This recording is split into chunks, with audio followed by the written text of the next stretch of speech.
enjoying this nice winter morning after Christmas. I hope you had a good Christmas. I know I did.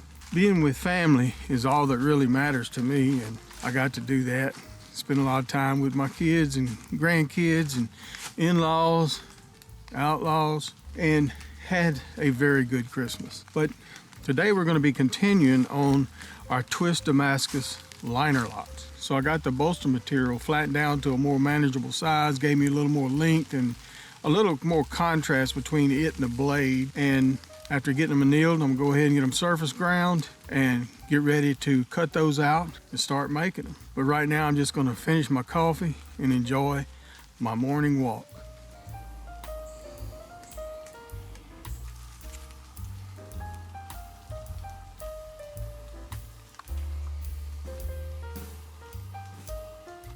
All right, I've got the bolster material surface ground and I've cut off two pieces that I want to use for the bolsters.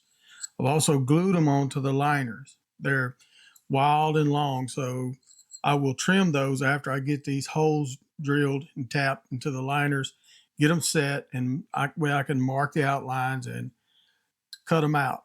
But I'm gonna go over to the drill press with a 5/64 bit, which is the tap size, drill these out and get these liners tapped and profile the bolsters.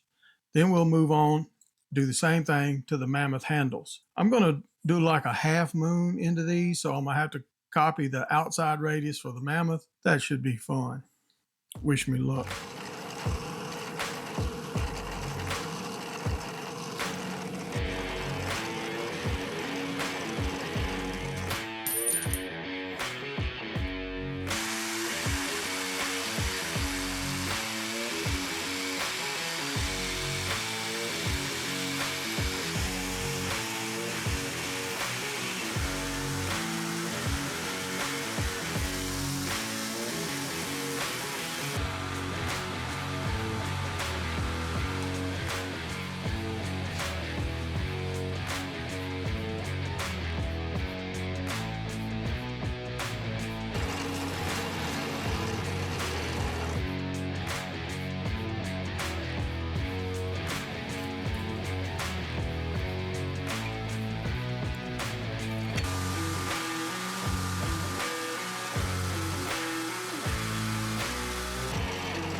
Okay, I'm up to a point where I want to start shaping these bolsters. I want to give them a little radius, and I need to get them down under the ivory scales or the mammoth scales because I want to do a museum fit here. It's a little tricky because my scales are not perfect on each side, so I've got some marks here tell me where to go, and then I'm going to work from there. I'm going to probably putting them on and off, testing the scales individually to see where I need to be. But that's just the nature of using all natural material like horn antler or anything like that. A lot of fun.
Okay, before I go on the next step, which is grinding the blade, I have to do some etching on the blade and the backspacer, and I'll be doing some file work on the liners and anodizing. But before I go there, I want to go ahead and jewel these liners. Now I'm using Kratex. I don't know if you've seen or heard of this, but it is a hard compound, and I'm going to come in here and jewel the inside of the liners. Can't really see them, but if you look close enough, when you turn the knives looking down in them, you can see it, and it looks pretty cool. I don't think there's a specific pattern to do this, but I'm going to show you how I do it, and we'll take a look at it.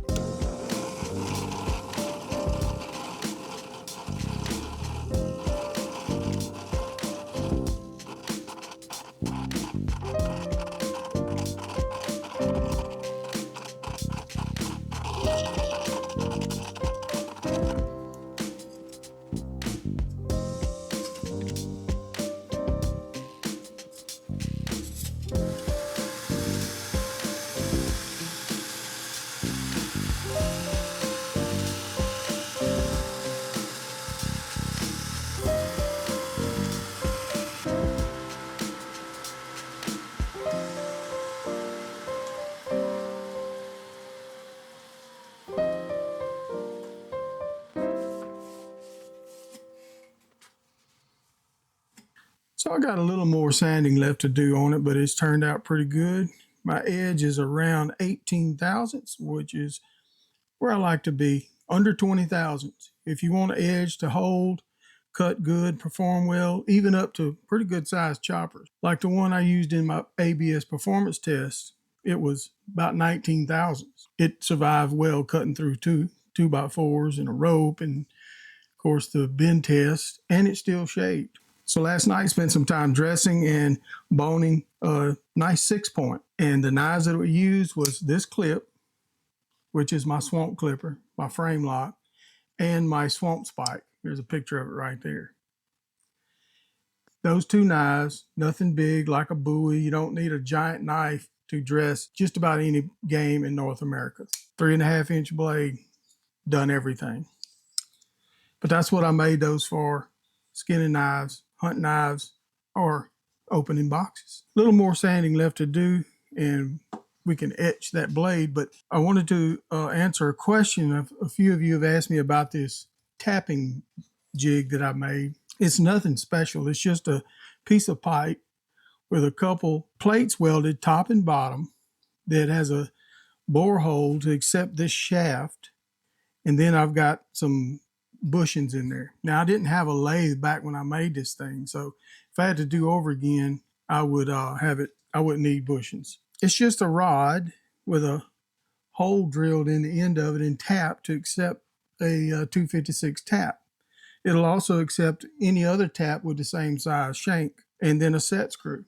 That's all it is to it. This is an old drill chuck, and that's what holds the shaft.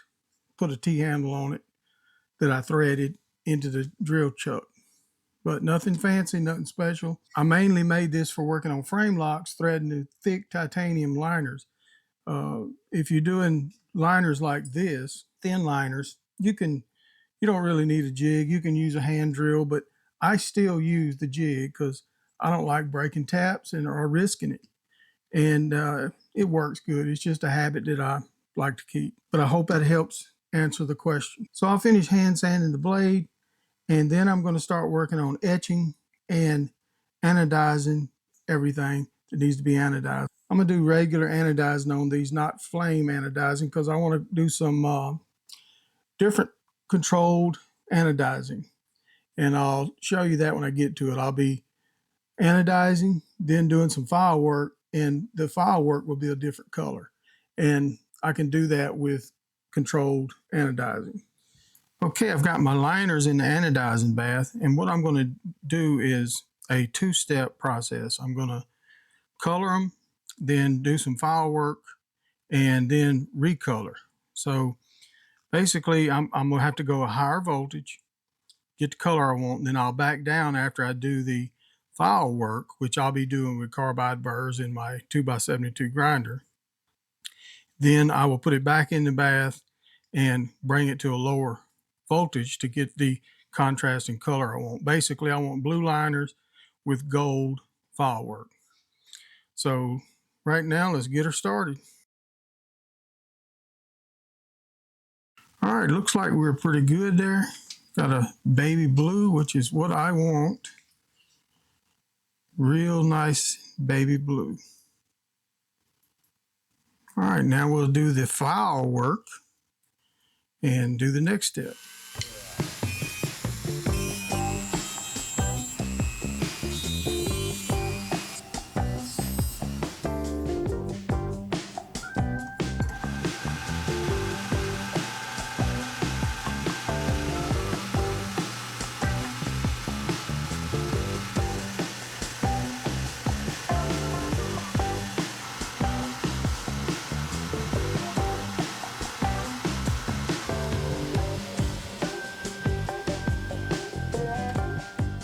All right, let's see if we can get it going here.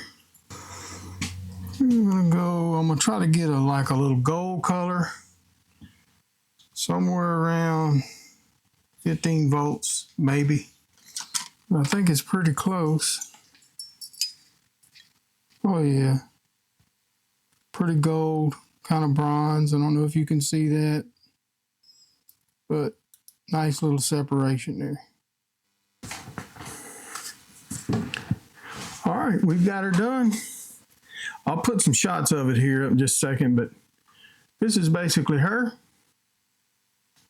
Little file work there, come out pretty good. Good blade centering. It's hard to tell in this video, but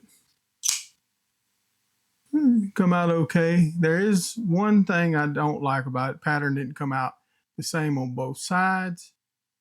Now, I surface ground this blade, down to fix a correction in the last video. And I ground it down the same on both sides. So either I had just a slight canter in my billet for the pattern to not come out the same on both sides. That had to be what it was, because I surface ground it the exact amount. But it still looks cool. It come out great. Mammoth, Damascus twist bolsters, back spacer, blade, with some file work on the back. File work. But make sure, if you haven't seen them, go back and check my detail builds, because I know I didn't go into a lot of detail on this one. And in that series, 4 or 5 videos, whatever it is, did a lot of detail work. But I think she's come out pretty good. Oh, and I did have another problem in this video, kind of like what happened in the last video, except I've got several frame locks and liner locks I'm working on at one time, so I'll grab them from the shelves up here and work on them. What happened is I grabbed the wrong frame and started building out this knife and realized I had the wrong blade with the wrong frame. It wasn't pretty. I was able to take the blade, fix the stop pin travel, and grind it out a little more. I had room to do that, and then I did the same on the other frame that I'd swapped around. So things like that happen, and you got to figure out a way to fix it. But other than just the pattern difference, I'm really tickled the way it turned out. Gonna make a nice blade for somebody's collection or whatever. I'll be sharpening it. It'll be fully functional, just like my monosteel blades. But I'll put some shots up here in a minute. If you got any questions, please leave them down in the comments. I want to thank my patrons, and I want to thank you for watching.